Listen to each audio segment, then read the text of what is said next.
Well, two rounds down. We're on to the third. We are here at Hockenheimring. You join us ahead of round 3 of the International GT Open Championship, and we are here at the German circuit, 4.574 kilometres. That does, of course, work out to 2.842 miles. 17 turns, 10 to the right, 7 to the left. 70 minutes of action to take us through. Don't forget as well, we have the driver change window that opens up halfway through. And coming in with track temperature at 20 degrees. Of course, temperatures and weather have been fluctuating somewhat over the weekend, given the fact that over the course of practice yesterday, we witnessed both sunshine and rain throughout the course of this Hockenheimring weekend. But at the moment, things seem to be stabilising with plenty of sunshine to take us through the morning and with barely a dark cloud in the sky. They're generally quite picturesque and white at this moment in time. So nothing for the drivers to urgently certainly been too worried about, but as you well know, things can change rather quickly. But on the front row, it's Marvin Kirchhofer lining up for Garage 59 after a late call-up on Thursday coming into the weekend. He is going to be lined up alongside Tom Fleming. They took pole position after a very, very stellar performance running through to get us off to a sensational start through the course of this Hockenheimring weekend. Back in the commentary box, George Morgan here. Chris Stevens alongside me as we take a look at Schiller's car parked on the front row alongside him. Chris, it's going to be a very busy one. And probably the best placed car as well, despite being second on the grid. But the way the handicaps have played out in this one, because the number 8 car on pole position is a guest-entered car, they're taking 10 seconds handicap in this race. So Marvin Kirchhofer, when he hands over the car to Thomas Fleming, will be stationary for an additional 10 seconds, whereas Fabian Schiller and Anthony Bartone, they go into this round with no handicap at all. Also, the third place car, the Pro-Am leader on the road and the championship leader as well, is going to be stationary for 20 seconds when Dominic Baumann hands over to Valentin Pierberg. Our championship leader as well, also taking 20 seconds, and that is a bit of a drama for them, considering that Levente Reves is starting in 10th position on the grid. So it's a bit of a mishmash. We saw the Santaloc Audi there as well. That's also an additional car in Pro. So we've got an extra car in Pro from Garage 59. That was originally supposed to be a Pro-Am car until Miguel Ramos was a little bit ill. And so Alex West has moved over to the 188, still in Am. And then Marvin Kirchhofer getting that late call-up, as you mentioned, to partner Tom Fleming. But also the Santaloc Audi is a Pro car for this weekend because Michael Blanchimont is not here for this weekend, and he's been replaced by Matisse Lismore. And Marcus Paveruj suddenly has got front-running pace in that Santaloc Audi. They haven't really troubled the front of the field too terribly much so far this season, but Paveruj putting it on the second row of the grid as well. We've got a big jumbled-up field. Championship leader here starting in 10th position as well. I can't wait for this one, George. It's going to be good. Levente Reves, who has had 2 different drivers alongside him through the course of this season, obviously kicking off the campaign with Matteo Cairoli, but it was Max Gertz who came in on his maiden weekend in this championship, and they fought to the victory at Spa-Francorchamps in the Spa 500. It was a tremendous result, and they'll be looking for more this time around at Hockenheimring. Here is Optimum Motorsport, Zach Meakin. Of course, Mikey Porter will be lining up alongside him too, heading through the course of the weekend. Bit tricky, starting from 11th, but no question they're going to be putting up a serious fight. It generally has been a confident start for the McLaren teams so far this campaign, and certainly a team that's going to need a little bit of hope is obviously Oregon team Lamborghini. Artem Petrov in the 63 car this time around this season was, of course, with Oregon team last season, and I'm sure he'll be on a quest for better results as well for, of course, Pierre Giorgio Testa and Jerry Canavicio as we pan across this grid. It's a very busy weekend, a lot of fans here at the Hockenheimring. They're packing the grandstands as well as some special guests featuring on the grid as well, in accompaniment with the teams too. But it's going to be a thrill ride taking us through Hockenheimring this time around. Lots of history around this circuit, though bear in mind we've only actually raced here before twice, with our first start being back in 2019 and following suit in 2024. And of course last year it brought Easterlent Racing a sensational victory on their course to becoming champions for last year's title race. Get Speed Mercedes, of course, taking a victory, and they're back on the front row with Anthony Bartone and Fabian Schiller this time around. Well, in fact, they took pole in qualifying. They're back on the front row once again. Oregon team, of course, with a victory last year. An incredible victory for Alessio Deleda and Jordan Pepper, who incidentally has just taken pole in DTM, we've heard as well this morning. So well done. Lots to look forward to as we now look to get started with 70 minutes of action, Chris. And in fact, Tom Onslow-Cole's lap record from 2019 still stands. Well, let's take a look back at the Spa 500, and it was a busy one. First and foremost, though, great start for Greystone GT, Dean McDonald and James Kell. Of course, Kell taking the initial stint of the race. They made their way in through towards turn 1 out of La Source. They had, unfortunately, though, some issues creeping in late in the day, but we'll get onto those later on. Leventia Ravesh and Max Gertz, though, returning to the series. This was the moment, though. The pit stop underway as James Kell and Dean McDonald looked to swap in the initial stage. Eventually, they were trying to make their way out as we now pan across and take a look at the Get Speed Performance Mercedes now creeping through the bus stop chicane. Easterlent Audi were also up against Robert Visoyu and Nicholas Cruton coming through the final sector. Easterlent, of course, undertaking their driver changes. And of course, Haase was at the wheel and was looking to fight back and close up after another motorpark car after getting past at least one of them already. Quite a few moments like that occurred throughout the Spa 500, but getting onto that Greystone moment, they led the race by 15 seconds, eventually having a battery problem. It left the victory to Leventia Ravesh, who would add his second victory to his championship allocation this season, this time alongside Max Gertz. And there he stands at the top of the tree on 53 points, 11 points ahead of Christopher Haase and Simon Riker, and Anthony Barteau and Fabian Schiller in third, 19 points behind Leventia Ravesh, with Zach Meakin and Mikey Porter further back for Optima, and Max Gertz in his first appearance down in fifth.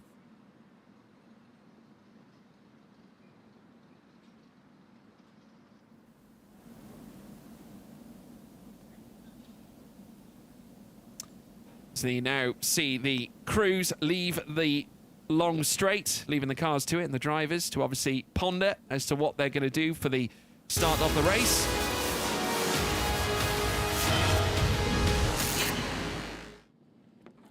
We can now get set ready for race time. Now, as you can see, all the cars lined up. We'll take you through the starting grid and how the layout looks as they look to get underway. Marvin Kirchhofer starting on pole position in his maiden weekend here at Hockenheim. He's going to be joined by Fabian Schiller in his home weekend in second. Dominic Baumann in third as well, with Marcus Pavrud in fourth as well. A decent performance from Santaloc team this time around. Tom Leben also very, very smart in qualifying this morning for Elite Motorsport Ferrari. Dean McDonald looking to recover after what happened at Spa in the 500 in sixth place. Luca Ludwig lined up alongside Andrea Montemini again. A stellar qualifying as well for Mertel Motorsport in their home weekend. Carl Bennett will join them in 8th place. Then moving down to 9th is Aaron Walker, lined up alongside Leventia Ravesh on the 5th row of the grid. Our championship leader, Ravesh, starting in that 10th place. In 11th, it's Zach Meakin and Optima Motorsport. He is alongside Artem Petrov, of course, for the Oregon team at Lamborghini. Looking to go back-to-back with race wins after obtaining one last year. Simon Riker in that 13th spot as well for Easterlent, with Michele Rugolo in 14th as well for AF Corsa. Further down, it's Robin Rogalski for Oregon in 15th. Then comes Nicholas Cruton in 16th place for Motorpark. And further down comes Christian Korzanowski as part of the AM contingent. He's lining up alongside Alexander West, who was brought in, obviously, after Miguel Ramos was considered ill. 19th place for Libor Milota for ISR Audi, alongside him Petr Fulian as well in 20th place. Of course, the two Audis that hail from the Czech Republic lined up together. Lewis Michael Dorbecker in 21st. Marcin Jedlinski for Olymp Racing Audi in 22nd. We then move down to the 12th row of the grid. Hash starting in 23rd, lined up alongside Heiko Neumann from Motorpark team. 25th place for Johannes Zelger. He'll be handing over to Fabio Babini later in the session. Then, of course, Dexter Muller lining up in 26 for SPS Motorsport Mercedes. We next have Marcelo Ramirez in 27th, Lauren De Meus in 28th. Also for AF Corsa, Jamie Stanley will be at the wheel later on for that one too. And Alfredo Hernandez, who is flying solo this weekend for BDR Grupo Prom, he'll start 29th on the grid. The safety car now taking them through towards turn 1 to get us underway, the formation lap, before we then send the rolling contingent through towards the start-finish line as the lights go green to get us underway here at Hockenheimring. It's going to be very interesting to see how this unfolds, Chris. A strategy test. We can dispel the weather right now because, of course, it's looking like sunshine is going to stay. For now. For now, albeit. Yeah. But still, it looks like it's going to be a fascinating one, especially when we consider, of course, the handicaps that are in place as well. Absolutely. I mean, it's significantly warmer than we thought it was going to be for this race. We was forecast rain all the way through the weekend. So this is quite a pleasant surprise. Really interesting dynamic with the top 16 cars, all with quote-unquote pro drivers aboard. Now, you might be looking at Michele Rugolo in an AM-entered car and say, well, surely he's a bronze. Well, actually, he's one of a couple of drivers taking advantage of the new rule for this year, which is that if you're silver and over 40, you can still enter that car in AM, and so showing that with Gino Forgione. So technically the top bronze rated driver is actually Christian Korzanowski in 17th, but Michele Rugolo on AM pole for AF Corsa. We've got only 2 Pro-Am cars with their pros for the start of this race. That is, of course, Dominic Baumann, the championship leader, and Aaron Walker as well, second in the Pro-Am championship and class winner of the Spa 500 last time out. They're starting 3rd and 9th overall, respectively. So there'll be ones to watch out for in amidst that pro battle, which, as we mentioned, is much bigger than it has been all season long. 15 cars in the pro category, thanks to additional entries from Garage 59 and Santalock. And I'm really curious to see how this race pans out for Santalock, starting on the 2nd row of the grid, because Marcus Pavrud has not been this high up all season long. And of course, Mathis Lismore, and a bit of an unknown quantity in terms of this championship specifically. But when you look at the rest of his record, we know how good he is. They're definitely podium contenders for this weekend. Yeah, no question. It's going to be very interesting to see who obtains the advantage, the opportunity. For those of you tuned in around the globe, we welcome you here to Hockenheimring at the Yam Motodrome here in Baden-Württemberg in Germany. So we now get set to go racing around a track that was opened back on the 29th of May, 1932. Has seen its fair share of changes, but we are here around the Grand Prix circuit that has stood ever since, well, the layout that has stood ever since 2002, around the 17-turn circuit that will, of course, give us plenty of drama. On the left, you can see a picture as we rode on board. There is the Greystone McLaren. There's Adam Osaka representing, team boss, of course, of Get Speed Performance Mercedes.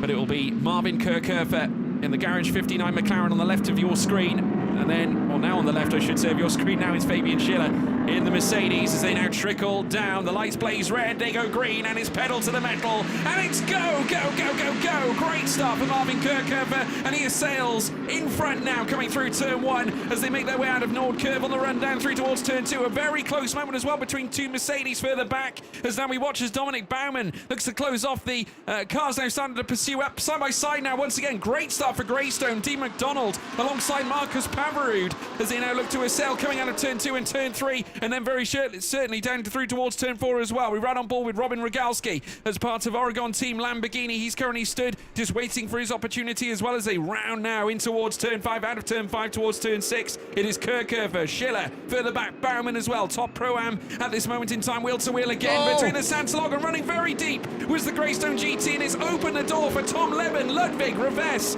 as well as Petrov. They're all looking for a chance here. Rogalski, though, coming under pressure. They're getting his nose chopped off there by the Get Speed Mercedes of Aaron Walker, but look at Murtal Motorsport up there in 4th position in that 488 Ferrari, not the 296. They're running the old car in their first year of GT3 racing, and that move from Dean McDonald really opened up the door for everyone else. So it's Ludwig 4th and Tom Leben in the Elite Motorsport Ferrari that is pressuring him ahead of McDonald. So those positions have swapped twice already. Marcus Pavrud getting a bit bullied on this opening lap as he falls down to 7th position. But overall, very clean, very neat and tidy, still with all 29 runners still out there and healthy. Oh, around the outside comes the Olymp Ferrari of Christian Korzanowski on Robin Rogalski there. So that is a change for 13th position further back, and a very unorthodox maneuver from the Polish driver to get past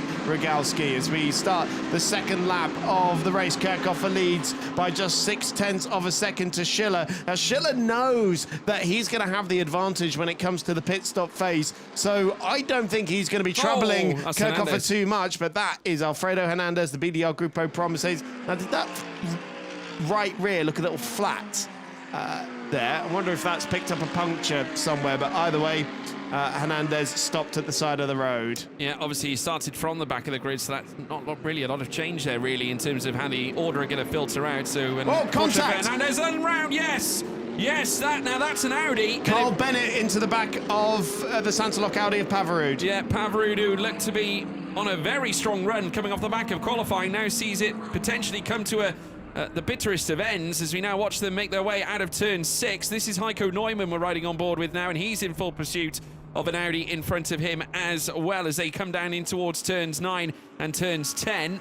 As we now watch, there's Aaron Walker, who is now on the tail of the Optimum Motorsport McLaren. Of course, Zach Meakin at the wheel of that 720S GT3. Tom Leben having a good start to the race, obviously forfeited against Ludwig at the very start. Ludwig has been on an unassailable rise right through the start of this race. Mertel looking well and truly at home in their home race. There's the sister BDR Grupo Prom car that currently sits as Lewis Michael Dorbecker, who is sat 15th just behind Simon Riker as they now pivot through towards this double right-hander. There is the 51A, of course, of Carl Bennett. He'll be handing over to Tommaso Mosca later on. And the immediate, trying to keep Levente Reves in behind. It's going to be very hard, though, to keep the championship leader in behind. But that's the car that went into the back of Pavarud, so there might be a penalty coming in for the 51, I'm afraid. And the Thai American, who's currently running in 7th position and with the championship leader behind him, but yeah, could be a penalty coming in. That contact has been noted. Also contact between the Aaron Walker Mercedes and the 19 of Robin Rogalski has also been noted. I think we did see that. I was just on the exit of the hairpin on the opening lap. Aaron Walker's actually fallen down quite a few places since the start of the race, down in 14th position at the moment. I wonder if he's been asked to give a couple of those places back. But meanwhile, Luca Ludwig in 4th position doing the fastest lap of the race. And look at that old girl go. She's still got life left in her there in 4th position. And remember, Mertel Motorsport, their first year of GT3 competition, the reigning champions of GT Cup, the younger sibling to this series. And they are, wow, sticking it to quite a few well-respected teams out there at the moment. And Baumann sticking with the leaders as well. So top 5 covered by about 3 seconds as it stands. Yeah, obviously, Mertel have had promising success in the past here at this circuit in GT Cup Europe, winning race 2 last year. Looking for another special result this time around, and with Ludwig at the wheel, anything is possible. And of course, Andrea Montemini will be taking over the wheel later on. Of course, former Formula 1 driver back in the day, of course, who marked his maiden appearance back in the championship back last round at Spa. And of course, we were talking to Montemini about previous favourite moments in the International GT Open, and no surprise to hear him mention about his first ever championship win in this series back in 2008, if I'm not mistaken. Truly phenomenal as we now watch them make their way through towards the left-handed king through Parabolica before then breaking down in towards the next right-hander. Of course, they now sprint down through towards turn 6. There you can see Dominic Baumann once again having a good start to his race, currently in the Pro-Am lead as well, which will, you know, certainly stand them in good stead. And you know, he's going to have Valentin Pierberg in his pocket, and Pierberg actually managed to achieve pole position with Tom Onslow Cole at the wheel of that one back in 2019 at this circuit. Yeah, it was a very formidable pairing for SPS back in the day, and well, this is another one because Baumann and Pierberg have been really stretching their legs at the front of the Pro-Am field all season long. A win in Portimao, 2 second-place finishes to follow as well. That's why they're so heavily handicapped for this race, so expect them to fall down a little bit. And Pierberg, I'm sure, is going to have his hands full in the second half of the race, but right now Baumann is just pulling that big lead to Aaron Walker, and the next Pro-Am car with a bronze in is Hash in 19th position. 10-second time penalty to Carl Bennett for causing the collision with Marcus Pavarud. No surprises there. No. You'll see the moment where we saw Pavarud get spun coming through out of turn 6, hence why the 10 seconds has now gone the way of Carl Bennett now, so that's going to drop them right down the field come the end of the race. So it's really going to set them back when we take the checkered flag later on. It's now Ludwig getting all shapes behind Dominic Baumann at the moment, looking for the run coming through towards turn 5, coming around Parabolica. It's Ludwig and his home race as well, very much alike with Dominic Baumann.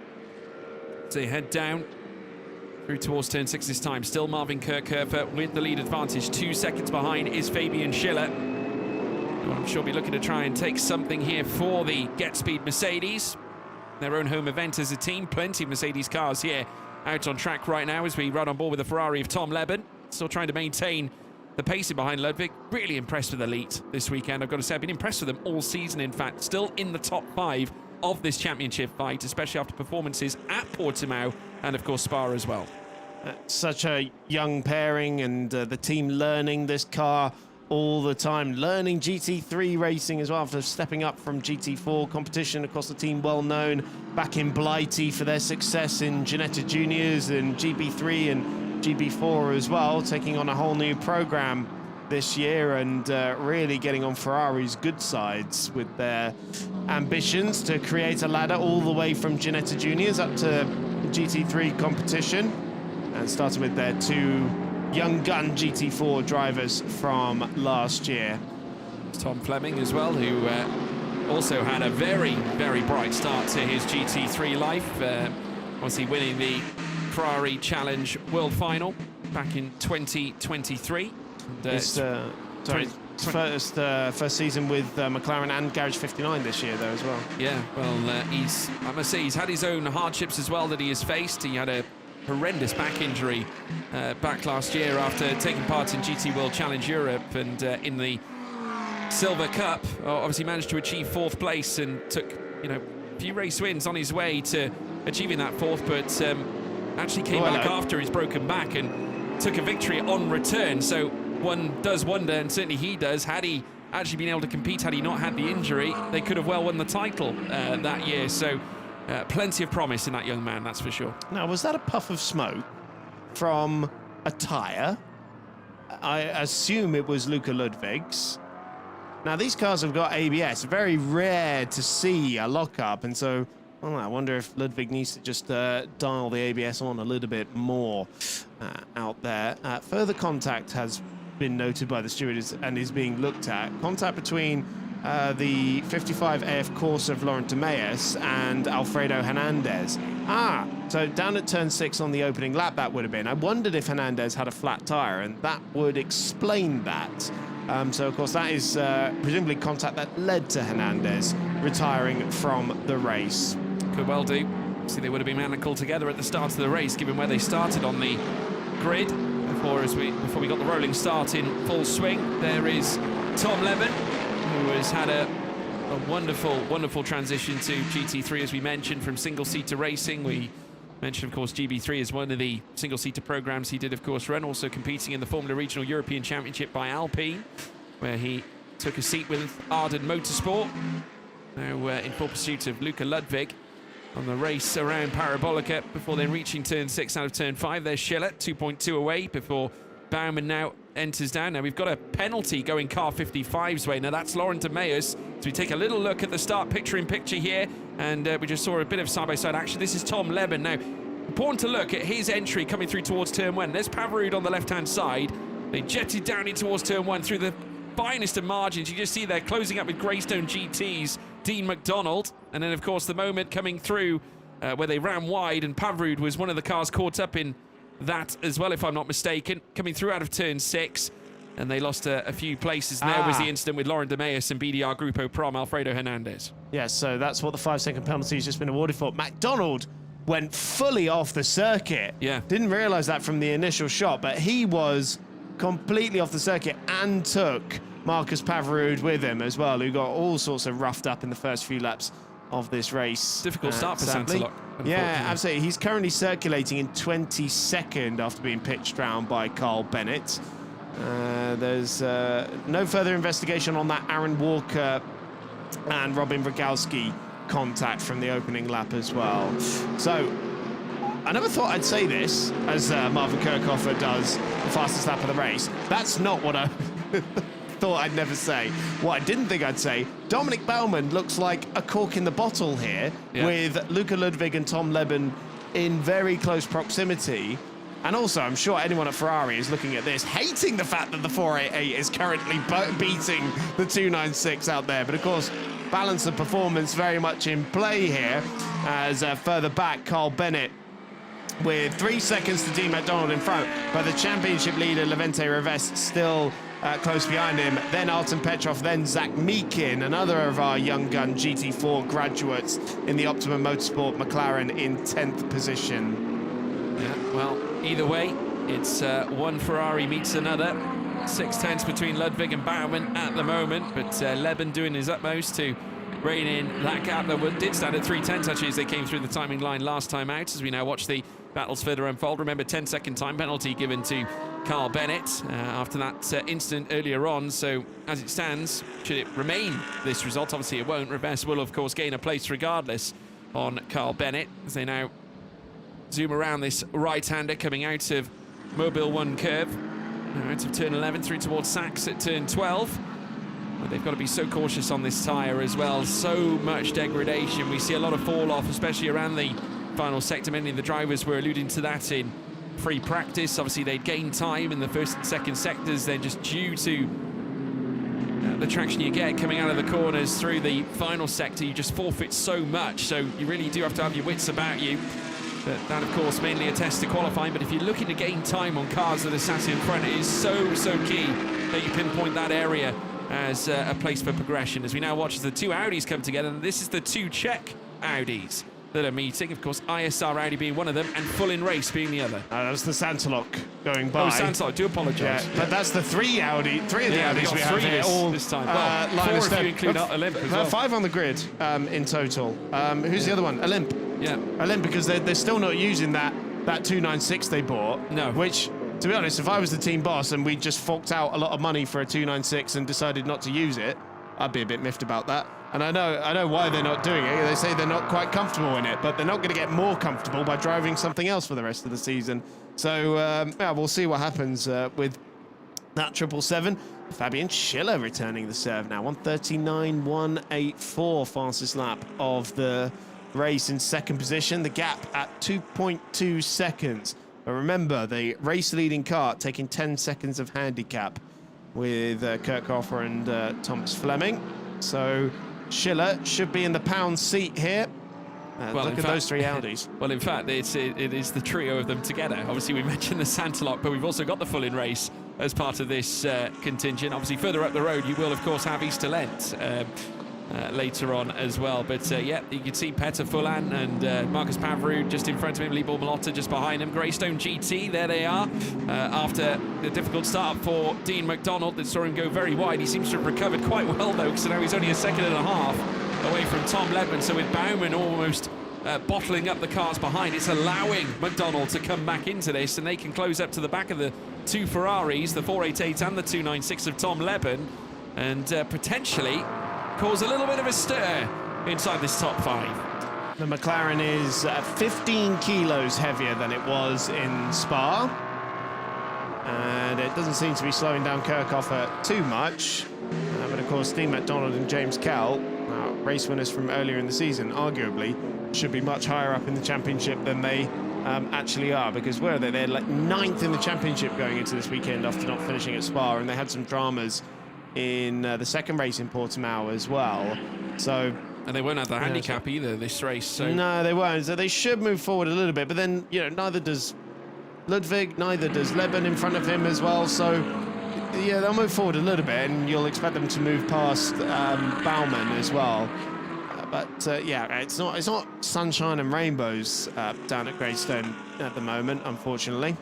No, well, they should have definitely taken the Spa 500 victory based on what we saw in the opening stint. Phenomenal stint, by the way, by James Kell to put them in that position. And he was very unawares as to what was going on through the driver change. He literally removed his helmet, believing that everything was going to plan. Looked behind him, the car was still there in the garage. What are you still doing here? Yeah, I mean, they said essentially, I mean, they were looking around to see where the power failure was coming from. They just had nothing basically starting the engine.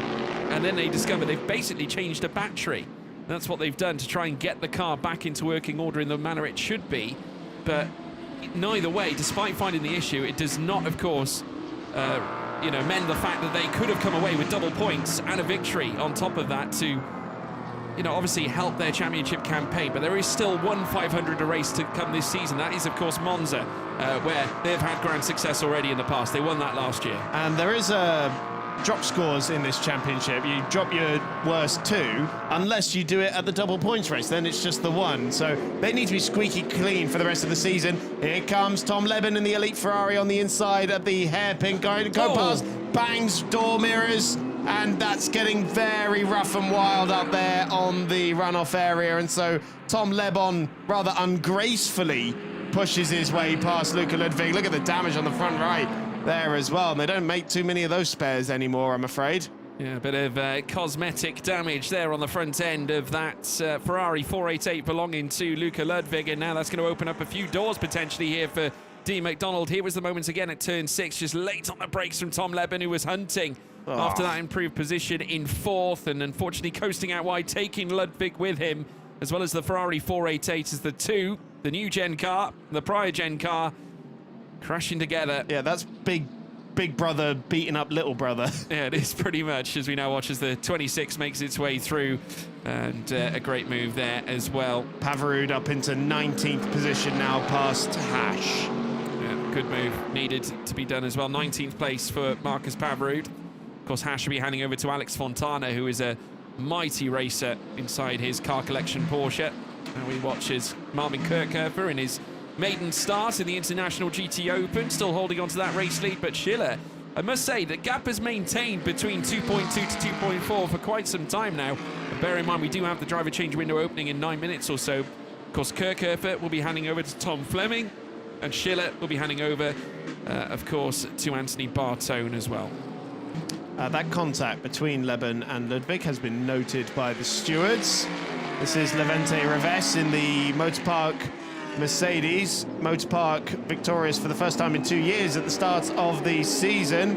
And he's looking to move past Carl Bennett here. And, wow, they very nearly make contact as well. Wide goes there, of course, a Ferrari.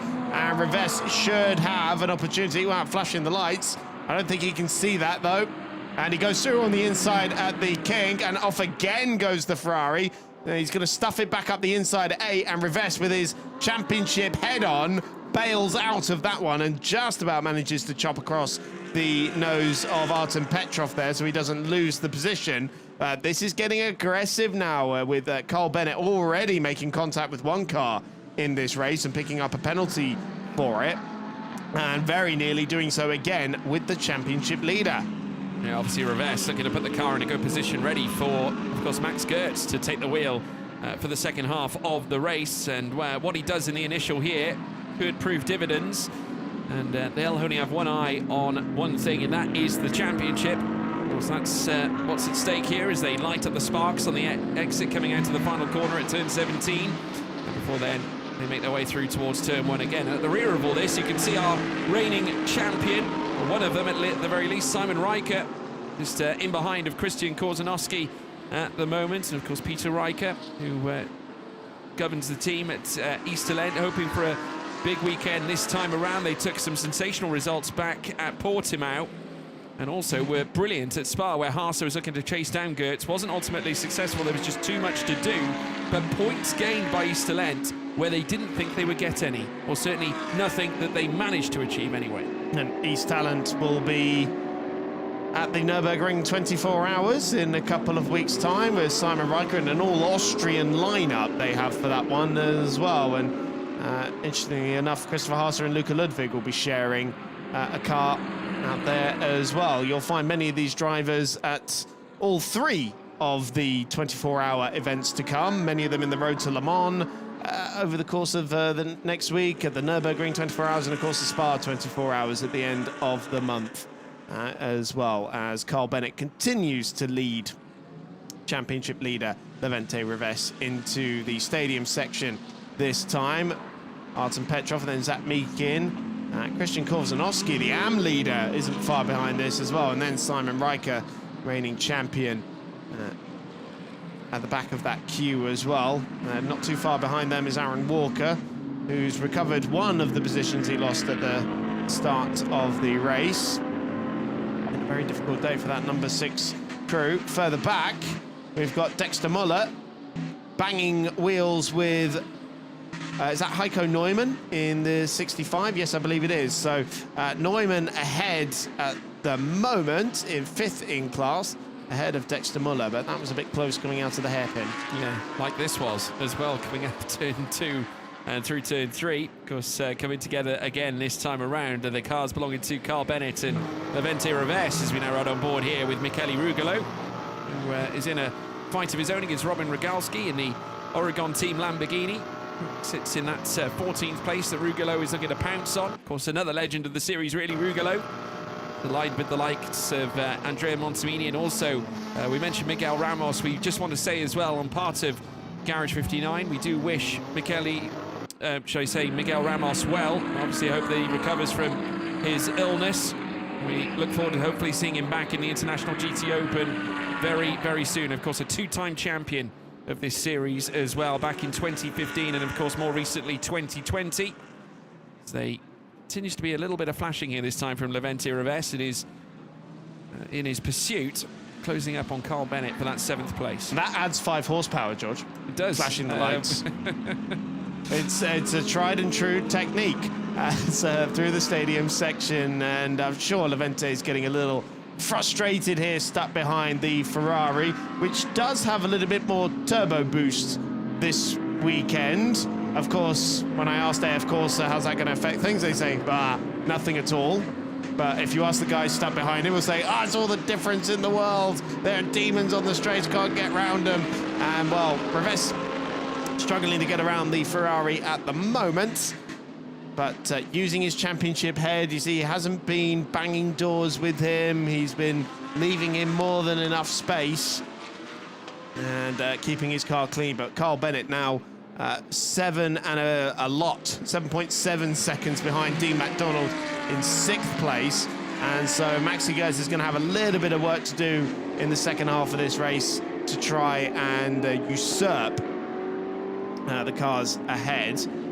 But what I will say is these guys are probably, well, I think Carl Bennett and Levente Reves, they're probably the top 2 that have got their, and I use this word lightly, quote-unquote, slower driver in for the first stint. Tommaso Mosca, the gold-rated driver, will be taking over the 51 in the second part of the race, and then, of course, Mercedes factory driver Maxi Gertz, but the 51 has got a handicap. This is Michele Rugolo going past Robin Rogalski, which was very sideways going through the first corner. So all I will say is just watch the progress of the 11 in the second part of the race for sure. Yeah, well, obviously Gertz will be very, very quick. We worked that out after his incredible stints in the Spa 500.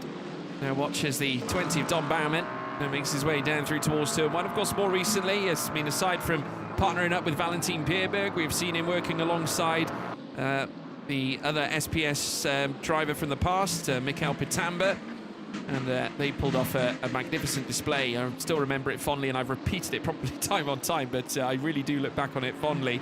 Back at Barcelona, where they put on that defensive masterclass that was certainly listed by Pitamba, and Dominic Baumann was certainly the perfect partner to have in the car alongside him as well at SPS Performance, and we do wish Michael Pitamba well as well. But Baumann in 3rd, 8.2 behind Schiller in the other Mercedes car as well. Of course, that's a get-speed Mercedes that sits in 2nd, but Baumann's biggest mission, keeping Tom Leben behind, and I suppose really just consolidating the Pro-Am lead at the moment.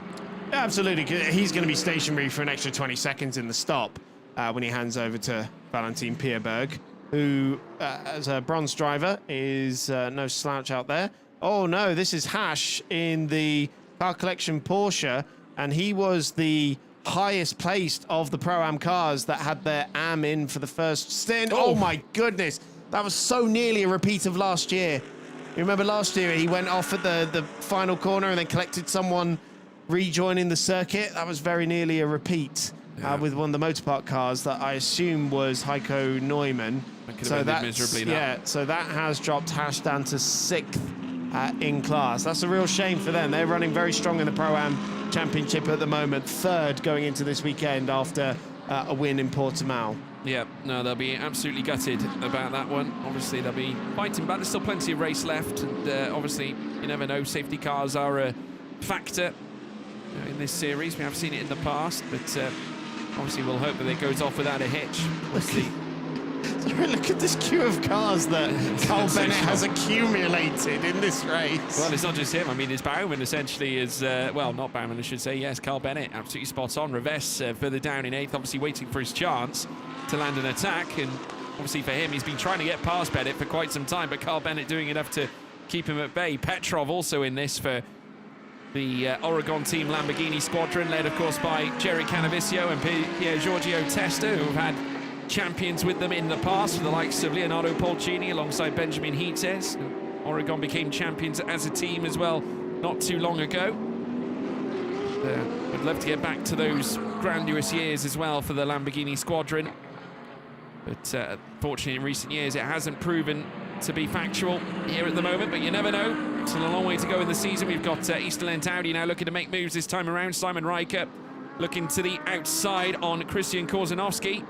The pole sticking the car in all the right places in the Ferrari 296 that he'll be handing over to Stanislav Jedlinski in the not-too-distant future. And, of course, it's the Gran Turismo World Series this weekend, and Korzanowski coming from the Nissan Gran Turismo Academy. They just didn't make a movie about him.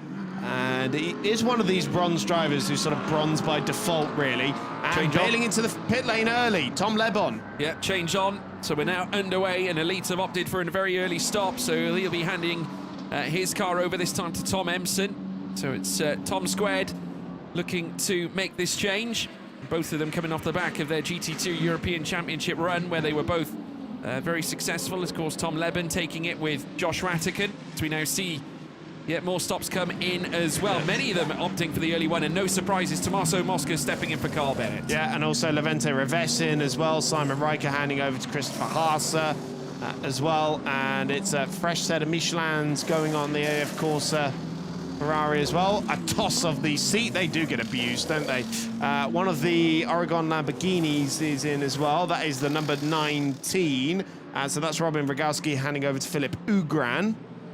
You see him getting aboard the car. And this is the ISR Audi in as well. So they had their AM driver in for the start of the race. Handing over now to the Pro.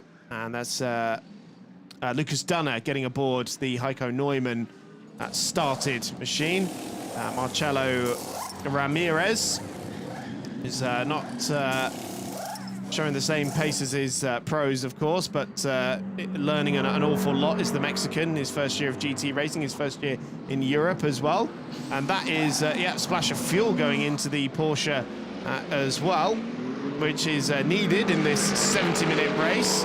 So there's the race leader, Marvin Kirchhofer, and Tommaso Mosca coming out just behind him a lap down. It is a relatively short lap here, and so off goes Maxi Goetz there in the number 11. See Jamie Stanley getting aboard the 55 as well. Remember, that's got a penalty to serve as well, but they can't do it in the pit stop. That's got to be added at the end of the race. Carol Bash now aboard the 777 Olymp Audi as well. Yeah. Well, at the moment, it is still Marvin Kirchhofer who will continue out on track. He hasn't yet handed over to Tom Fleming just yet, but that time will eventually come. I'd imagine he'll take a good length of this stint. Yeah, another 10 minutes or so. I would imagine so. Plenty more to come. Obviously, the change is still very much on. There comes Alex Fontana. Further back, Rolf Aaron, of course, brother of Paul Aaron of the Alpine Formula One team, their reserve driver at the moment. And of course, you never know. We might see Paul Aaron eventually step into the Alpine in good time. Of course, they've been rotating a couple of drivers already in the Formula One Championship. So they're getting through them quite quickly, aren't they? I'm sure they'll have to outsource them pretty soon. Well, I mean, they could yet see Paul in the car in due course. We'll wait and see. But obviously, Rolf is the man we want to see. And we were actually discussing there could be an opportunity. You never know in the future, but motorsport is a very bizarre and wonderful thing. We could have the Aaron brothers maybe one day partnering one another in a championship in the near future. Yeah, I think we all would. But Rolf Aaron, who has also spent time in the car. Oh, in comes. Now, that's an early stop. So Marvin Kirchhofer opting for the change. Tom Fleming will jump in early. I wonder if that's because he's seen the traffic ahead of him. No, it's clear road in front of him. So this is interesting. Of course, they do have to take those 10 seconds. They're putting a lot of confidence in Tom Fleming here. I think it's well placed. I think the confidence, he has performed well in prior championships, and certainly a great showing in his debut GT World Challenge stint, and now here in the International GT Open. Also, I'm sure part of the reason for this entry, this guest entry, would be to give Tom a little bit more seat time. So why would you take away 10 minutes of running for him as well? But yeah, so Tom Fleming getting aboard the car. And I'll be curious to see where he comes out in relation to that elite Ferrari. As driver change now as Mathis Lismore gets aboard the Santa car. That is very heavy rain suddenly coming down at the circuit, and they're putting slick tires. Everyone's just come in and put slicks on because the wets will just burn up. So this is going to be a race of survival. Now the rain wasn't showing when we had the initial stops made, so now big question marks, because in the next 9 minutes we've got 9 minutes left in the driver change window. For those that haven't boxed yet, I mean, we could yet see some late drama, as we're now seeing plenty of side-by-sides further back. Fleming, Lismont, Visoyu, they are now in their respective cars. There's the Elite Motorsport Ferrari. Of course, Tom Empson behind the wheel this time around as opposed to Tom Leben. So things are now starting to cook up here, because if this rain continues to fall, we could be witnessing some slick surfaces indeed. A squirrely moment from the Elite Ferrari. You can hear it on the cameras as well. Plenty of pitter-patter, Chris. So plenty. Tom Empson is struggling out there. What did we say, George, about 20 minutes ago? It's holding for now. For now. And now it has come, it has arrived, and it is really going to make life difficult for these drivers. Now, look at it streaming off the windscreen. Now, you can come in. Oh, that is Stanislav Jedlinski off the road. No, sorry, it's Christian Korzanowski. They haven't boxed yet. Yeah. Christian Korzanowski off the road at what looks to be the Sachs curve. The top 11 yet to box. Now, does the number 6 opt for the wet tyre? I'm looking at the circuit right now. It still looks relatively dry. And the question is it raining at every spot on the circuit as well? These are the things you've got to consider. And Steve Jans also is about to jump in the car as well. We've got Anton Dokan as well coming in at Oregon team. Who's going to gamble for the wet first? And are they just going to burn up straight away? Those are slicks. Those are slicks going on the GetSpeed car. So this is brave calls being made here to keep these cars on slicks. If they think it's just a passing shower, or if the wets are just going to burn up straight away. But this is a very difficult phase of this race now. Do Greystone GT go for a gamble like they did back at Monza last season and opt for a wet tyre as opposed to those that started on the dries? You just never know. I mean, just look at that. All shapes coming through the final corner there once again. That's, of course, Tom Fleming at the wheel this time around. I would love to know what the radio conversations are at the moment in terms of whether they are on the optimal compound or not. Well, right now, no, but it seems like the rain has already abated.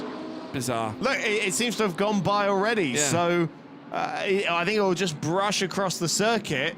Yellow flags are still out at turn 13 for Christian Korzanowski's stricken Olymp car. That's the Santalog car off the road. Now he's found that drag strip which has got no grip on it at all. So Mathis Lismore finding out the difficult way, and that's the 19 Oregon Lamborghini that had a little bit of a clip there from Andrea Montemini, I believe. So that's Philippe Ugran. And there's Robert Visoyu being passed now by Montemini on the inside. So did Montemini go for the wets, I wonder? He's just got so much confidence. Yeah, he certainly does. Also a lot of weaving from Tom Fleming inside the Greystone McLaren that's joining us here this weekend as well. So yeah, quite a compelling scenario here at the moment. Obviously still plenty of pit stops still yet to be had. The driver change window doesn't end for another 6 minutes, and we've got a full course yellow due to arrive as well at 3 o'clock, which will be in the next minute or so. Yeah, in the next 45 seconds, we'll go full course yellow. And who's yet to do their start? Fabian Schiller, Luca Ludwig. Oh, sorry, it was not Andrea Montemini. Luca Ludwig's still in the car. So he was lapping those cars. And we're going to see here Tom Fleming just skate straight off the road, braking for the hairpin. No damage done, but yeah. So the 20 there, that's Dominic Baumann trying to put a lap on these cars in the SBS Mercedes, the grey and gold machine. Lots of flashing as well. D. McDonald right behind them is for position as well. So remember there was quite a pack behind Baumann in the first stint. And full course yellow now comes in. So who's been caught out? Who was ducking out behind to make sure they don't run into the cars behind them? 5 minutes left on the driver change window as well, and I'm going to have to double check a regulation about whether you can stop it, because you can't stop under safety car. Can you stop under full course yellow? I doubt it. Oh my goodness, look at the smash on the front of the Greystone GT car. Yeah, you see where that came from, but also, yeah, Palmer's just come in. So, and Samson's in as well. So we've got Jiri Navratil coming in as well for the Czech Audi. And there's Bartone and, well, Schiller. Oh, that's, yeah, Schiller's gone off the road. That's a very rare moment for Fabian Schiller to make a mistake. But, I mean, anything's possible now in these conditions. But the worst thing for them, he's just passed the exit when full course yellows come out. So he's just missed the pit entry. This is great news for Dean McDonald and James Kell, and also for that crew, because they're going to minimise the damage done by the handicap. Exactly, yeah. So they've got to be there for an extra 20 seconds, but they'll benefit. I mean, I'm assuming what they're doing is legal.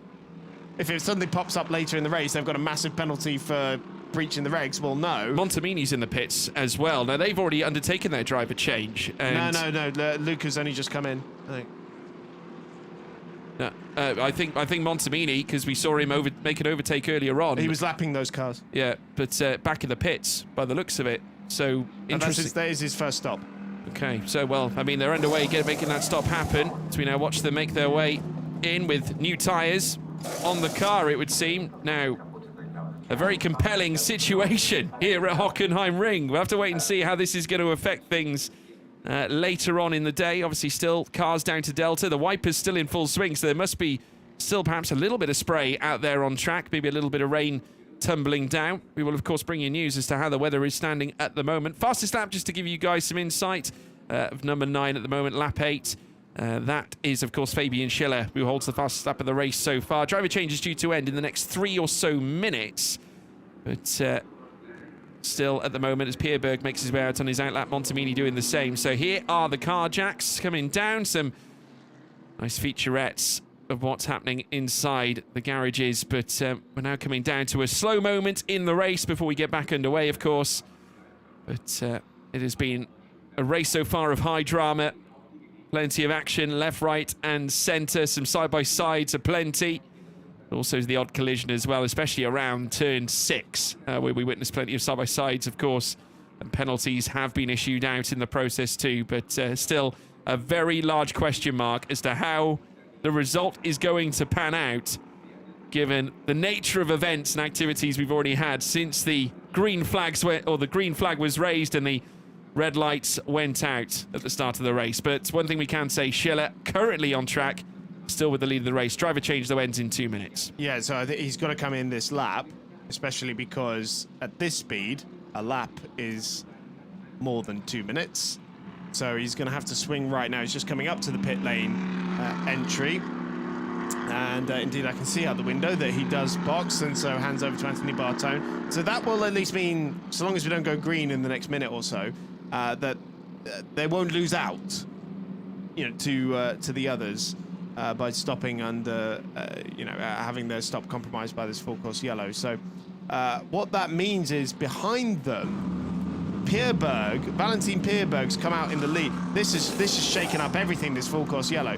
So SBS, they shouldn't take the lead, I don't think. This car should, in theory, come out in the lead, but they're ahead of the Mertel Ferrari. Gino Forgione has come out a net 4th. Yeah, bizarre. Sam, obviously. And then Fleming in the previously race-leading car.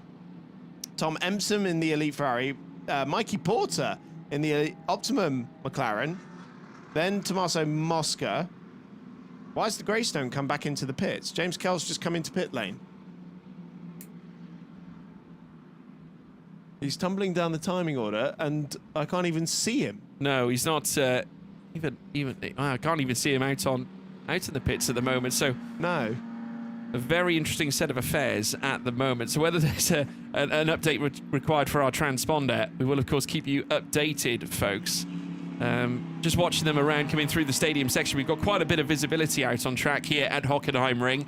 Just watching as Jamie Stanley makes his way around the final corner as well. We've got quite a queue of cars now making their way through towards those final two corners. I can see already not Steve Yan, should I say, Valentin Pierberg and Andrea Montemini about to come around the final corner. Driver change window has now come to an end. So we are now at the essentially second stint, and there's a lot of damage on Jamie Stanley's front left-hand side as I look at it. Quite a bit of it dragging along the ground, but we'll of course keep you updated as to when we're back under green conditions.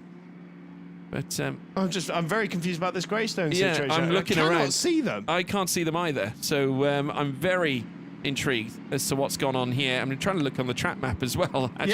Yeah, I can't see them there either, but I think what's happened here with the leader, I think Bartone's been given quite a... On the track map, they are still lead. out on circuit at the moment, coming through out of the hairpin at turn 6 and now through towards turn 7.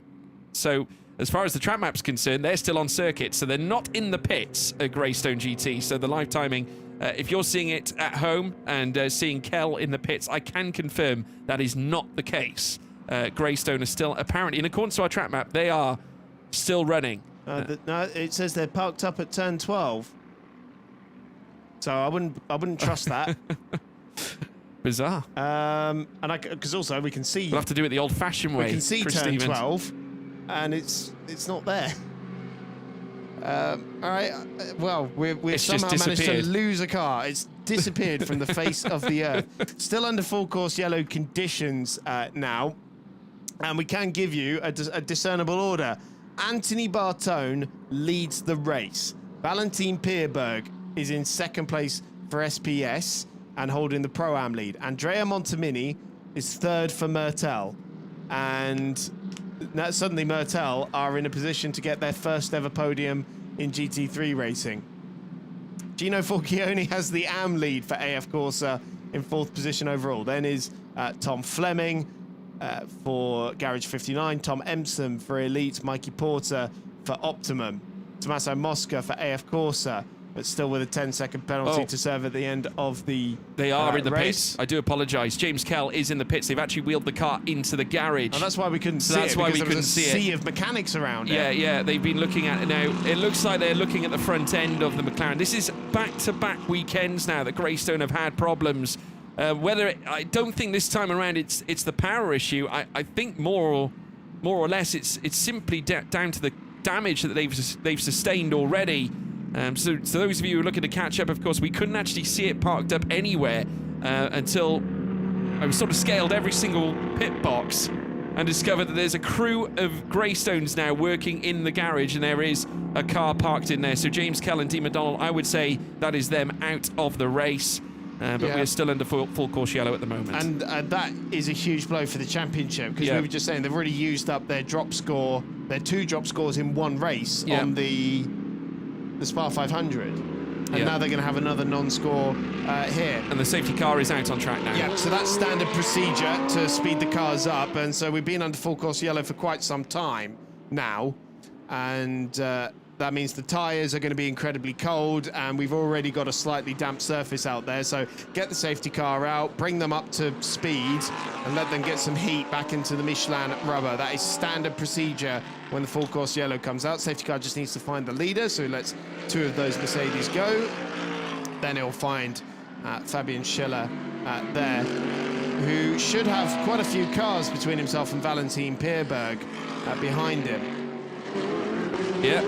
So, good opportunity for various drivers across this grid. The good news, if you're Valentin Pierberg, is there's quite a plethora of cars sat between you and Steve Jans down in 11th. So a huge opportunity for Pierberg. And, of course, Aaron Walker as well. Get Speed looking for a big weekend. They've obviously got quite a thoroughfare of cars at their disposal in bid for a big result here. There is Dominic Baumann for SPS, though. Big smile on his face. For good reason. I mean, they're in a perfect position, and obviously, given the fact that they did have to serve the handicap, they've managed to swallow that all under the full course yellow. And they're in a great position as it stands. And Montemini also, who I think they're going to have to order up these cars a little bit better here, because obviously there's quite a few sort of staggered in between. Well, there's 5 cars between Bartone and Pierberg in second. But there's Montemini further back as well. So he's right behind Pierberg, but I don't know if they're necessarily going to let these cars go. No. They don't have to. No, they don't. No, it's not a requirement. So I mean, they're just going to have to fight their way through the Yeah.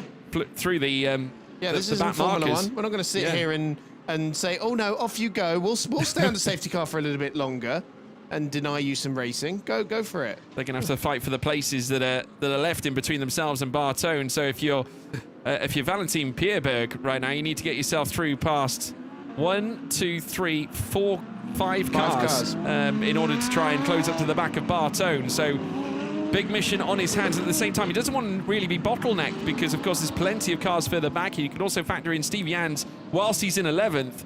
When you factor in everything else, that's not too far away. Pierberg is the bronze driver in that car. Yeah. He's going to be more concerned about staying ahead of Steve Jans, I'm sure. Yeah. That being said, he is one of the quicker bronzes out there. So it's not beyond the realms of possibility he'll have a crack at Bartone if he feels the need to get past him, if he feels like he's quicker than him. But he needs to get past the lap cars. That shouldn't be too much of a problem, apart from maybe Carol Bash. That's Dexter Muller in the car barn by SBS garage, next door to the 20, of course, coming out the same outfit. But this is looking very good for Mertel, of course, as well. I'm sure that Garage 59 and Elite will fancy their chances at the podium as well. So right behind Montemini is also Gino Forgione, the AM leader. Right behind him is Fleming, Emson and Porter. They're all line astern, at least. So there's not too much traffic. It's all between the top two. Certainly is. Bartone, who has the Antrelli, the safety car now peeling off in front of our runners right now. Still looking to get heat into the tyres now in what we consider to be dry conditions. Yeah. Obviously, despite that spate of rain that we had earlier on that caused quite a bit of a faux pas for a few. The sun's actually brighter than it has been all day. It has, yeah. We're actually right now. It's peeled out of the clouds, and we now have a proper bout of sunshine, which is, I'm sure, good news for those drivers that are still on the. Well, they all remained on the slick tyre, but at the same time. And Mertel, I just saw it on the close-up we had there. They've patched up, they've duct taped over that damaged part that Tom Leben it was hit in the first stint. Safety car in this lap. Yep, so here we go. Hopefully it'll be, whilst we do enjoy seeing the safety car out from time to time, we always prefer to be under green flag racing. But it's Anthony Bartone who leads the way. Obviously, after the driver change period came to an end, Fabian Schiller handing the wheel over. They're now in a very fortuitous position because now Tom Fleming is down in 5th. And we'll have to try and get past the likes of Gino Forgione, the leading AM, who now finds himself in overall 4th, just behind Andrea Montemini. Valentin Pierberg, who has got 5 cars in between himself and our current race leader, Anthony Bartone. There's going to be a huge, huge scramble at the restarts, with, of course, Carol Bash looking to unlap himself as well further back. As we now look to get this race back underway. They come through out of the Sachs corner at turn 12. And now becking their way through towards the final bends here out on circuit. It's going to be a very busy restart. Bartone, Pierberg, Montemini, Forgione, Fleming, Emson, Porter, Mosca, Dokkan and Haase. That's your top 10 as now they come around the final corners. And just like magic, the green flag waves and it's pedal to the metal for the second time in this race now. It's Bartone who leads the way out in front. Bash just in behind, though, out of position. Then further back, we have Montemini, Forgione, Fleming, Emson, Porter as they come through again. Haase on the attack straight away, trying to take on Anton Dokkan for an improvement up into 9th place, and now riding on board with Elite's Tom Emson as he looks to make a few places and gain a little bit of traction as well at the inside. Finds the clear line coming out of turn 2 in towards turn 3. Great move. Tommaso Mosca ended up running a little wide there, but that was Emson trying to get around Forgione. Fleming's already gone through. Forgione starting to fall down the order. And look at Christopher Haase. This safety car's been great timing for East Talon with Haase getting aboard. He can now charge through the pack here. As on the inside, Fleming now goes for third on Montemini. Myrtel loses the podium here, but Garage 59 back up onto an overall podium position here. And they're actually now in a pretty good position, you would have to say. As again on board here with Forgione, round goes the Steve Jans, gets beat Mercedes. Round goes the Santaloc Audi as well of Mathis Lismont. And the 63 there of Antoine Tocon squeezing over Steve Jans as he tried to go through. Fleming already up into third position according to our timing screen. Yeah, we saw that move. Carol Bash and Alex Fontana trying to unlap themselves against Bartone. And this could easily be a very clumsy moment here for Bartone. He needs to just not worry too much about these cars behind him. They are going to be quicker than him. But Carol Bash and Fontana, two of the quickest drivers in the field. And have we got Babini aboard the Tsunami Racing Team Porsche behind them as well? Yes, we do. As Fleming now goes for second position on the inside, going towards the Nord curve. And he's got through. So Fleming, Garage 59 up into second position, but a field of cars, lapped cars between himself and the race leader. Somehow Garage 59 can still come away with the overall win here. Yeah, they certainly can, coming out of turn 2 and turn 3 this time around. Of course, Carol Bash looking to just try and put himself in a position where he can sort of unlap himself and get past Bartone here, our current race leader. They might get on the radio to Bartone here and just say, listen, let him through. This is not our fight. Coming down in towards the braking zone at turn 6, and once again defending. Just defending. Why is he doing that here at the moment? Obviously, Bash needs to be ideally, even for Bartone's race, just given the freedom. But essentially, I think probably in Bartone's mind, he just doesn't want to let anyone through. He wants to maintain the buffer between himself and Valentin Pierberg. But obviously, Fontana is going to use this as an opportunity to perhaps get past Carol Bash, but coming very close to contact, coming through turns 9 and turns 10, but no harm, no foul. But of course, those 5 cars, they're all fighting for position. They're fighting for 5th in Pro-Am, and that's about all they can fight for now because of that safety car, which has undone them a little bit. Oh, Andrea Montemini's falling down the timing order. He's been shuffled down a little bit on this lap by the looks of it. So those 4 cars behind the race leader, they're all squabbling for actual track position, but I guess Bartone wants to keep as many cars between himself and Tom Fleming as he possibly can, but also at the same time he's only going to slow up himself. Yeah, no, absolutely right. Bartone though takes us on the next lap here with 15 minutes and 47 to go. And behind you've got the Olymp Racing Audi belonging to Carol Bash with Fontana just trailing in behind Babini, so hot on the heels too further back. Of course, then we have many of our runners that are fighting for top end.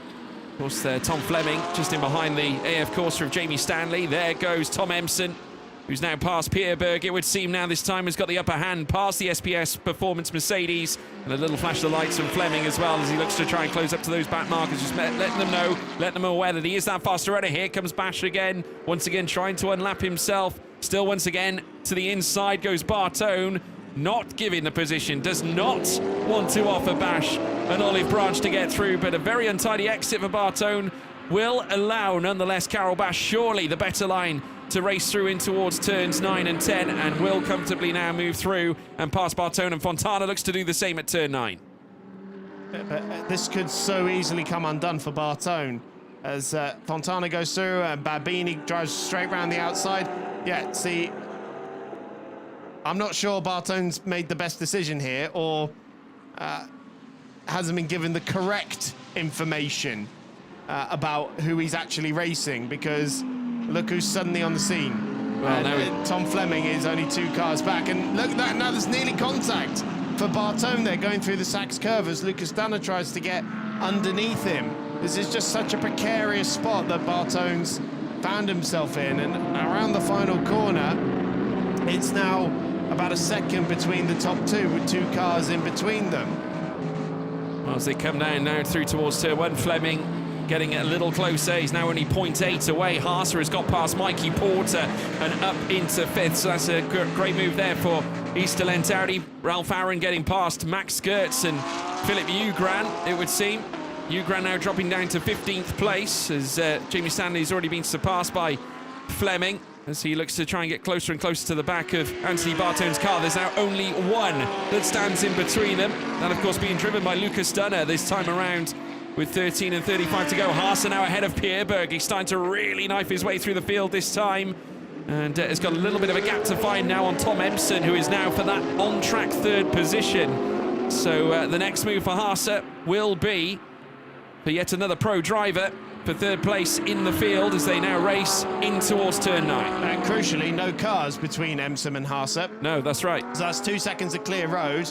And Haase now trying to bring home a podium for East Talent. Now only one car between the top two as Fleming has cleared the Jamie Stanley car. So it's just Lucas Dunner between the top two now. And also, meanwhile, while we've been watching all this, Mark Sampson has taken the lead in the amber category for Garage 59. So if Fleming can take the overall lead, it'll be double victory for Garage 59 as it stands. But Sampson only 1.6 ahead of our guest entered Audi from Fullin Racing. It's Yuri Navratil currently at the wheel, and they've both gone by Gino Fulcioni down in 19th, 20th and 21st as it stands. But 12 and a bit minutes left on the clock. This is the lead battle. Ignore the Mercedes in the middle. It is the Bartone Bros red number 9 Mercedes, and then the black and orange Garage 59 car that started on pole position at the hands of Marvin Kirchhofer. And we thought they weren't going to have a chance for victory because of their 10-second handicap, but the safety car has changed everything. And now Fleming is trying to get himself onto the back of Bartone ahead of Dunner. And then there'll be nothing between himself and the race leader. Here he goes on the inside. And Dunner, I don't think, should fight that one too terribly much because he is being lapped by a leader.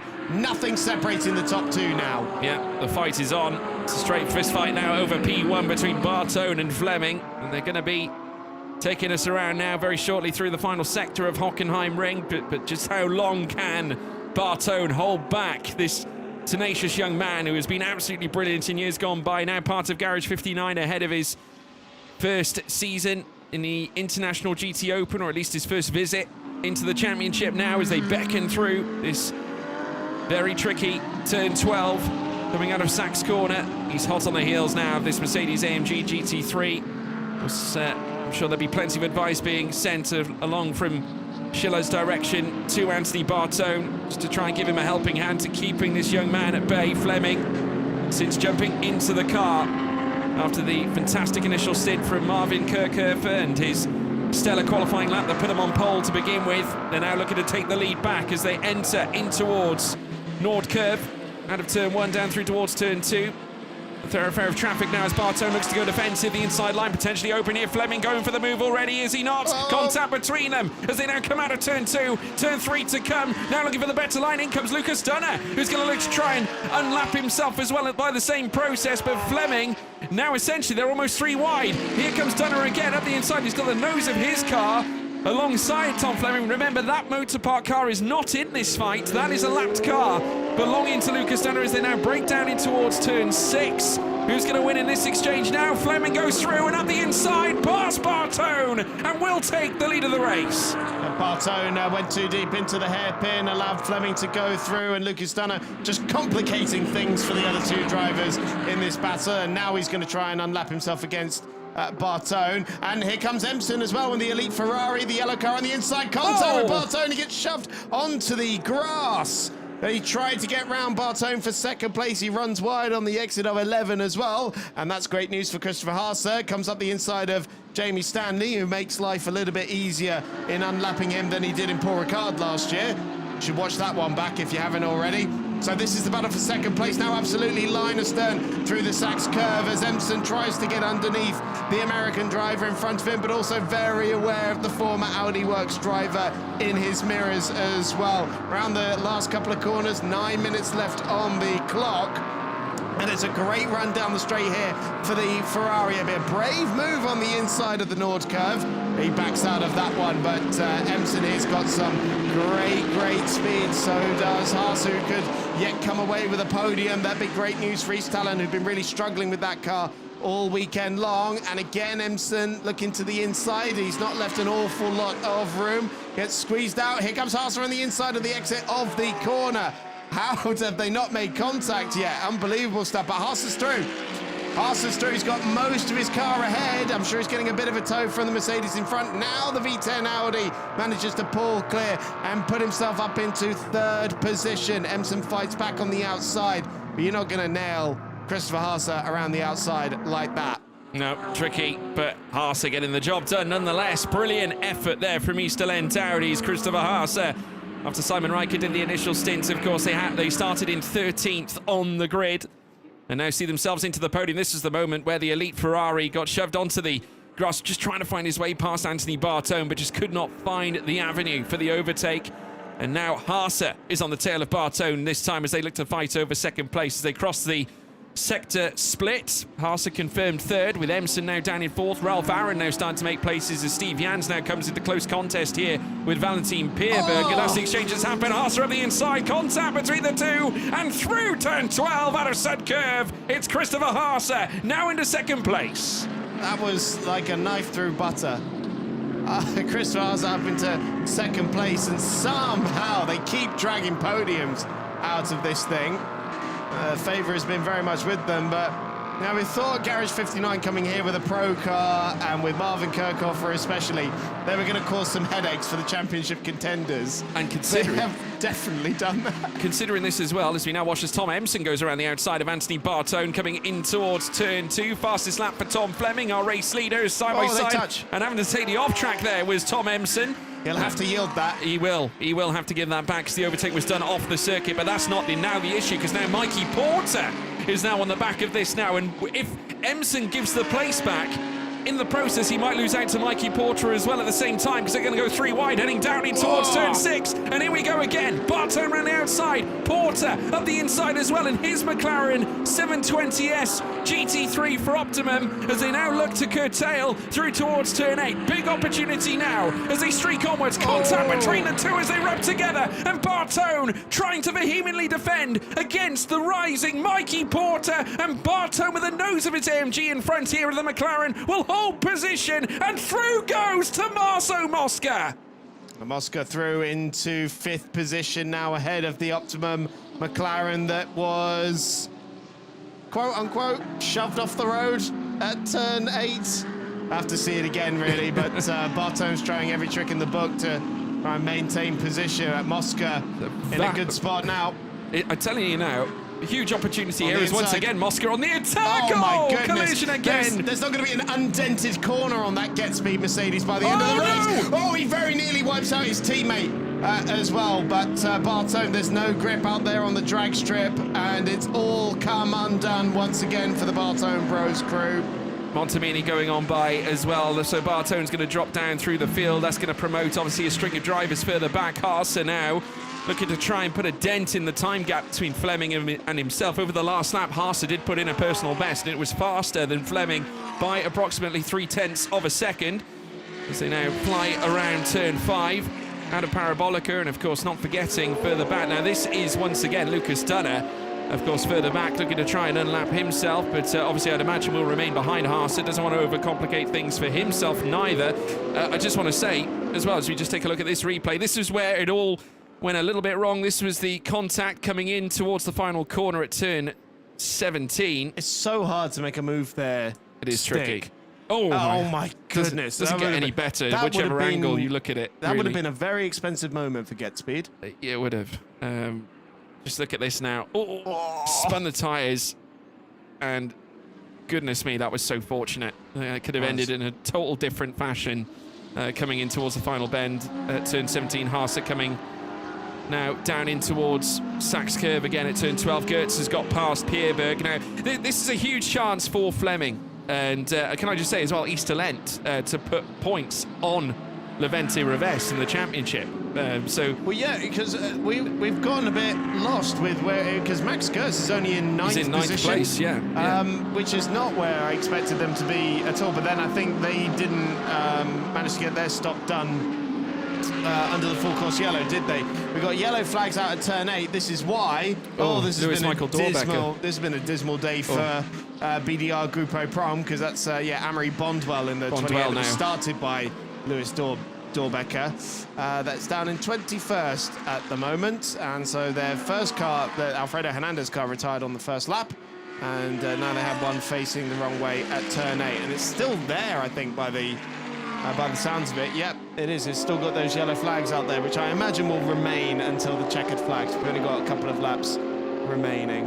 Yeah, it has been noted by race control as well. This is Tom Emsom trying to get himself by the car that's been driven by Lucas Dunner at the moment. Lucas Dunner in the 65 Motor Park that's currently sat down in 25th place. As we now take a look at a slow-mo. Now that's the 19 Oregon of Philip Ugran. Of course, taking a little bit of a trip onto the grass, mowing the lawn, as they say.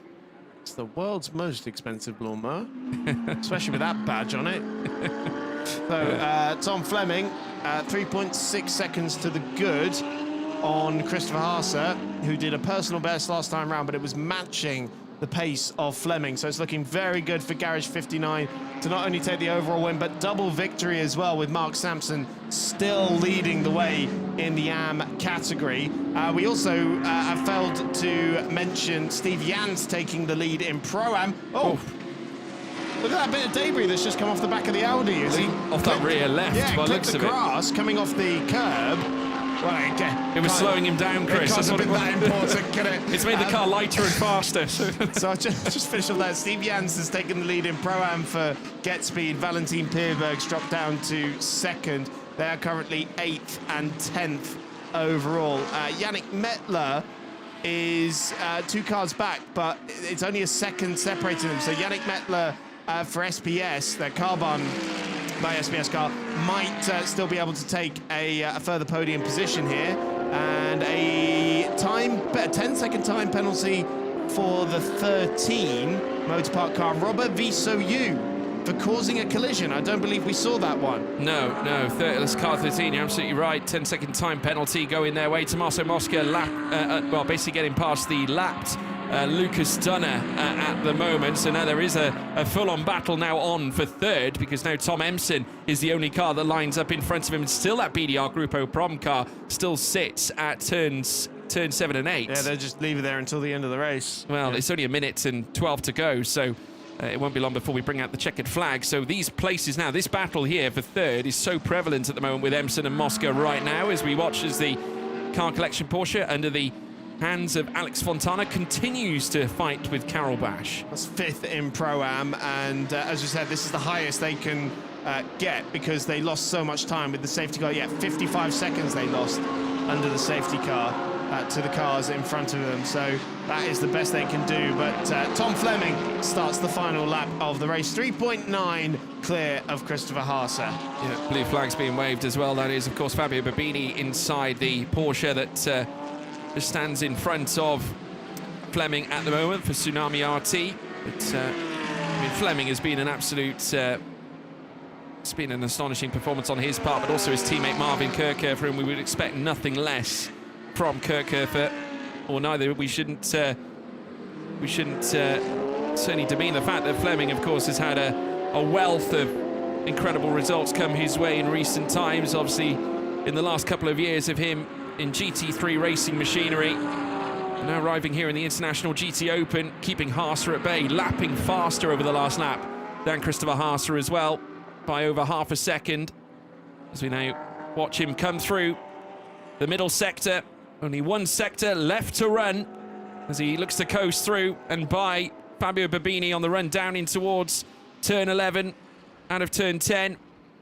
Nice and smooth indeed on the run down through towards Sachs Curve, but Garage 59 back again with not just a car competing at the highest order in AM at the moment, with Mark Sampson holding on to Class P1. They're going to be seeing 2 cars taking a podium step at the very top in his first appearance in the International GT Open. It's Tom Fleming who will take the checkered flag in the McLaren 720S. He storms to victory here at Hockenheimring. A wonderful result here, and also equally a stellar performance from Christopher Haase and Simon Riker for Easter Lent. And it's Tom Emson who brings the Elite Motorsport Ferrari 296 GT3 to third place. And with the penalties, Tommaso Mosca dropping down the order. It's Mikey Porter with fourth. There's Marvin Kirchhofer, absolutely delighted with his performance and also to that of his team as well. Garage 59 will celebrate a double victory with a class win in the hands of Mark Sampson as well as soon as he crosses the line, Chris Stevens. And Matisse Lismore getting the Santalog Audi back up to, oh, it's actually just been corrected on our timing screen, to 9th position. It was 6th there. I was about to say not bad for a car that was pitched round in the opening Been in the wars. stint. But yeah, so that's promoted Ralph Aron in a car that started in 27th place. Yeah, Up to 5th now for the 82 crew with Marcelo Ramirez, and the championship leading car from Motorpark, the 11, Maxi Goetz, coming home in 6th. Tommaso Mosca 7th after that penalty. Steve Jans and Aaron Walker taking back-to-back Pro-Am victories after their success at the Spa 500 as well. Yannick Mettler didn't manage to make further progress, but Carbon Raceworks by SBS, they managed to get a podium again. It's a double podium as well for them. Yeah, they're already through the classification for race one. A magnificent performance in their maiden start for Marvin Kirchhofer and Tom Fleming for Garage 59. A tremendous effort to take the victory ahead of Simon Riker and Christopher Haase. They'll be celebrating that second place, I'm sure. Tom Leben and Tom Emson finishing in third for Elite Motorsport continue their great run. Mikey Porter and Zach Meakin in fourth for Optimum Motorsport. McLaren also. Ramirez and Aaron finishing in fifth. Great result for Mercedes in that pairing too. Reves and Goetz finishing in sixth ahead of Bennett and Mosca, who received the penalty after their incident earlier in the race, in 7th. Steve Jans and Aaron Walker take the Pro-Am win ahead now of Lismont and Pavrud crossing the line in 9th as well for the 9 and 10th. Valentin Pierberg, of course, finishing in that position as well. Next up, we have Anton Dokan, Petrov 11th, Muller and Mettler in 12th, Ludwig and Montemini in 13th, Salacalo Milota in 14th, Bartone and Schiller down in 15th place with Rogalski and Ugran in 16th, Viso U Cruton in 17th. Winners in AMS, Mark Sampson and Alexander West ahead of Fulan and Navratil, as well as further down we did of course have Gino Forgione third in AM2. Carol Bash Fontana as well with Fabio Babini down in 23rd, Lucas Dunner 24th, Jamie Stanley finishing in 25th. Next up, Amaury Bonduelle down in 26th place ahead of James Kell, who unfortunately had to retire the car in the pit lane. So did Bonduelle, in fact, and Christian Korzanowski also out of the race, as was Alfredo Hernandez. So there we go. Magnificent show, magnificent performance on part of Tom Fleming and Marvin Kirchhofer, Simon Riker and Christopher Haase. They'll be absolutely thrilled with the second place today. That is big points in a race they probably did not necessarily expect a big result from. They will be delighted because this will put them right in the fold for the championship. It brings them closer to Levente Reves at the moment, who finished further down inside the top 10. Tom Fleming, delighted, understandably. What a rise this young man has had from Ferrari Challenge World final victory to getting through to the GT World Challenge in Europe, having that major injury that put him out of action for 7 weeks, returned to victory after 7 weeks on the couch, and then back here in the International GT Open with his first win in his first start in this championship. Truly remarkable, and gets a congratulations from Championship CEO Jesus Pereira. Also, congratulations to Steve Jans as well and Aaron Walker. Fantastic Pro-Am win. Yep, Get Speed on top, who was very nearly the overall win for them as well with the Bartone Bros car, but wait a little bit longer for that to come. The celebrations now, though, you see the SBS guys with Dominic Baumann and Valentin Pierberg celebrating second place as well. Let's hear from our race winners. Well, I'll take you through the top three. Elite Motorsport Ferrari, Tom Emson finishing in third place there, just behind Christopher Haase and Simon Riker. Brilliant result for Easter Lent Audi to bring the gap down between Ps1 and Ps2 in the championship. But your winners, Thomas Fleming and, of course, Marvin Kirchhofer, and they are standing by with Alfredo Filipponi. Yeah, that was a lively one, Marvin and and Tom. Marvin, we spoke this morning, but okay, first time and all perfect. Well, it was more exciting than we wished for because obviously the rain and the full course yellow didn't really play into our hands, but really, really impressive drive by Thomas. He brought us back from P5 to P1. He stayed out of trouble. It was quite exciting up there in the front, lots of fighting going on, but he's done an amazing job, so super pleased with the result. Absolutely, Tom. You were second, and you had 6 cars in front of you that bother you. Yeah, I mean, Marvin did an amazing job. We definitely got his money worth out of him as a super sub. Yeah, first stint went really well. He controlled the pace really well, and then we had a bit of work to do. Those first couple laps when I came out on the new tyre and it starts raining, ABS is going crazy, just fighting to stay on the circuit. We got a little bit. Yeah, we were a bit unfortunate with the full course yellow and the safety car in the end, but at the end of the day, it didn't affect our results. So, no, really happy. Team's done an amazing job all weekend, so really... Well done, guys. Come more often. Celebrations now. Thank you. Thank you.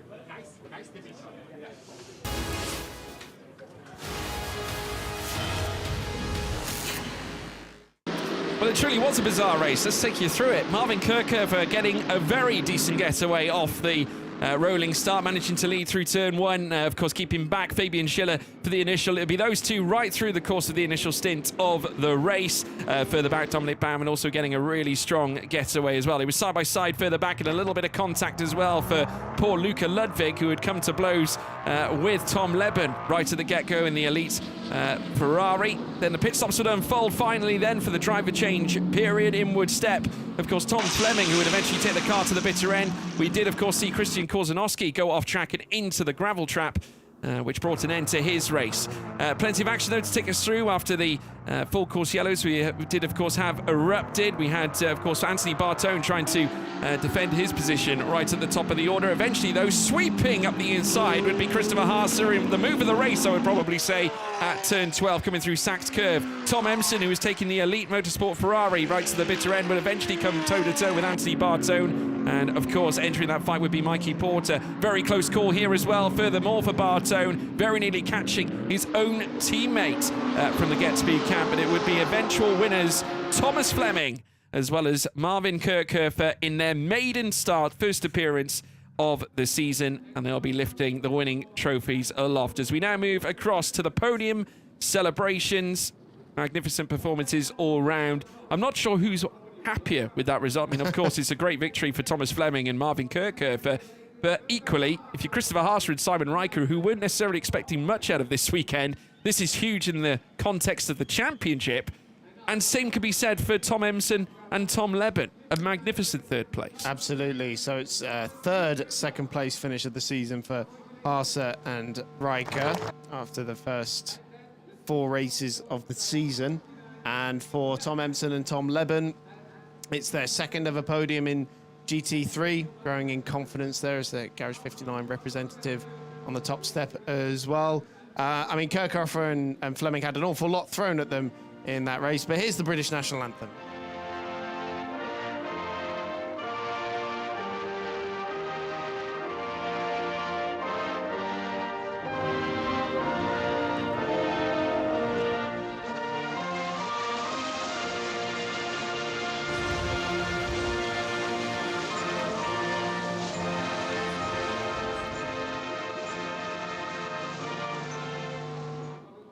Well, huge congratulations to Thomas Fleming and, of course, our, well, Marvin Kirchhofer bringing home the big points for Garage 59. Elite Motorsport also celebrating a magnificent third, another podium going their way this season for Tom Leben and Tom Emson.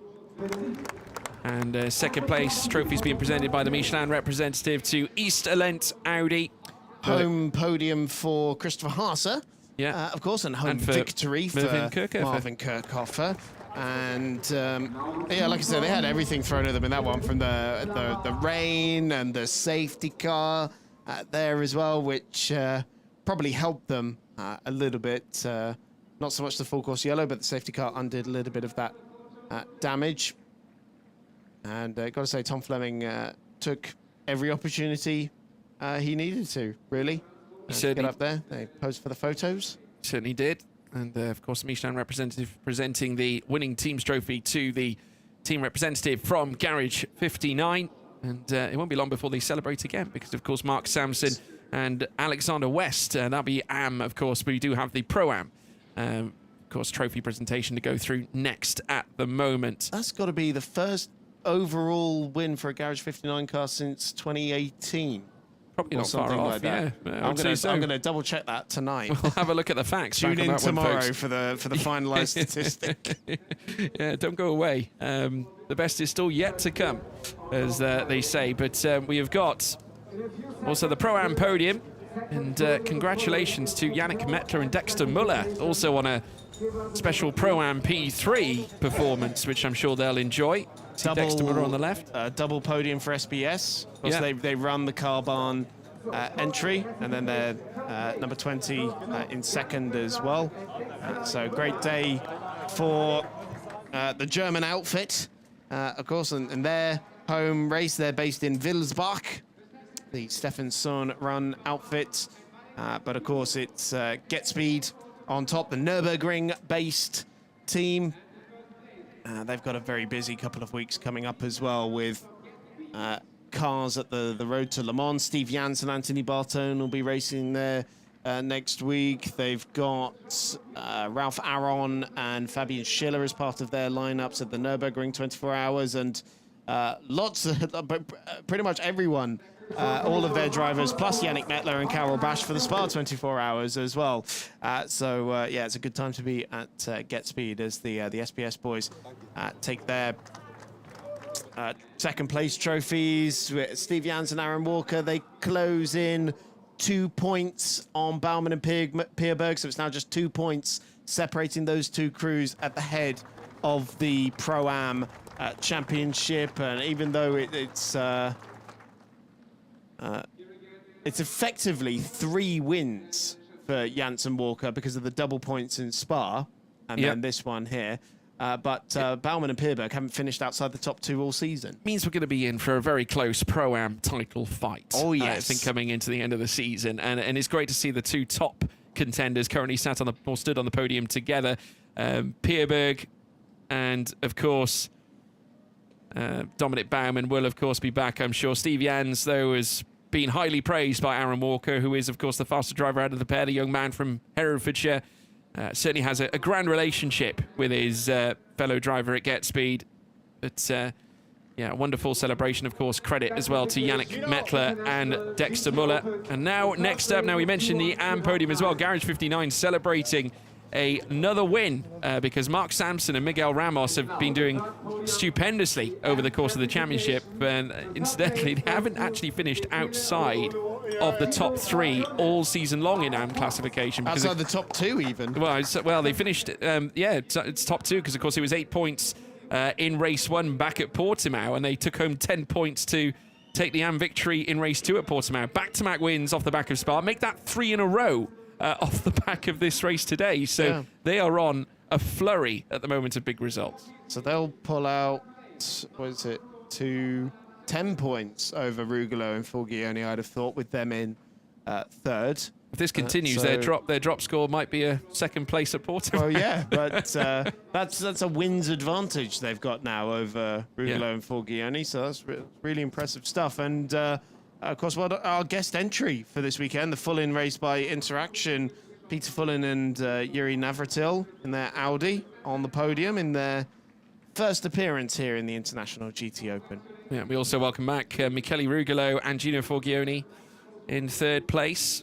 Magnificent result for AF Course, but it's Garage 59 this weekend who are going to be celebrating the most here so far. But there we have it, folks. That is the day concluded. We will be back, however, tomorrow, so do not go away. We've got qualifying for race 2 coming up at 9:10 local time. But until then, goodbye.